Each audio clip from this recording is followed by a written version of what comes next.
ये हमारे प्रदेशाध्यक्ष श्रीमती प्रतिभा सिंह जी है, वो काम कर रहे हैं और अभी नगर निगम चुनावों से संबंधित मैं सुबह शाम अपडेट भी ले रहा हूँ। सर जी, एक प्रश्न है, मंत्री परिषद का विस्तार बड़ा हो गया, इंतजार हमीरपुर के कुछ नेता भी कर रहे हैं इंतजार।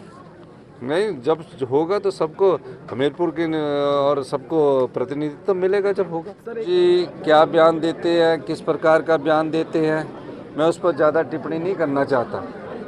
जब से हमारा बजट आया है तब से वो बुखला गए हैं कि ये बजट तो हम चुनावों के वक्त देते थे, लेकिन हमारी सरकार आर्थिक तंगी के बावजूद भी, आर्थिक बदहाली के बावजूद भी जो हिमाचल की जनता है उसकी सेवा करने में लगी हुई है।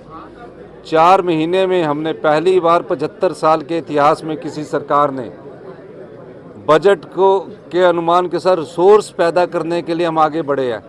पहली बार शराब के ठेके 4 साल में नीलाम नहीं हुए, 10% पर रिन्यू होते थे, 40% की वृद्धि उसमें दर्ज की गई है। वाटर सेस लगाकर हिमाचल की जनता पर कोई सेस नहीं लगाया। हिमाचल की जनता के अलावा जो हमारे प्राकृतिक संसाधन है, जो बहता पानी है, बहता सोना, उस पर हमने टैक्स बढ़ाकर अपनी आय बढ़ा रहे हैं और जो भी हमारी आय के साधन है उससे आर्थिक बदहाली से बाहर निकलने की कोशिश कर रहे हैं। वो इस प्रकार के बयानबाजी देकर भ्रामक प्रचार करना चाह रहे हैं। मैं उनसे ये पूछना चाहता हूँ कि आपने कभी आय के स्रोत बढ़ाने के लिए कुछ कार्य किया है 5 साल में? 75 साल में ऐसा कार्य किया नहीं है और हम उस दृष्टि से आगे बढ़ रहे हैं।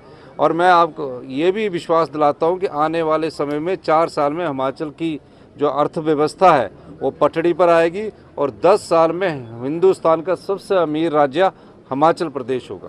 इनसे इस सरकार को आर्थिक बदहाली से आगे बचाने की कोशिश कर रहे हैं। जो 75,000 करोड़ का कर्जा जयराम सरकार छोड़ गई है उसको सही दिशा से, अर्थव्यवस्था को मजबूत कैसे किया जाए उस दिशा से आगे बढ़ रहे हैं। और 100 दिन में हम रात के 12-12, 1-1 बजे इसलिए काम कर रहे हैं हिमाचल की जनता के लिए, ताकि हम अपनी अर्थव्यवस्था को पटड़ी पर लाएं। और जो मौज मस्ती की बात करते हैं वो जनता जानती है कि कौन मौज मस्ती करता है।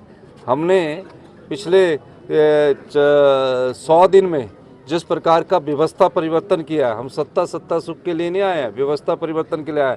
वो व्यवस्था परिवर्तन लोगों में नज़र आ रहा है और 1 साल के भीतर उसका परिणाम भी आएगा।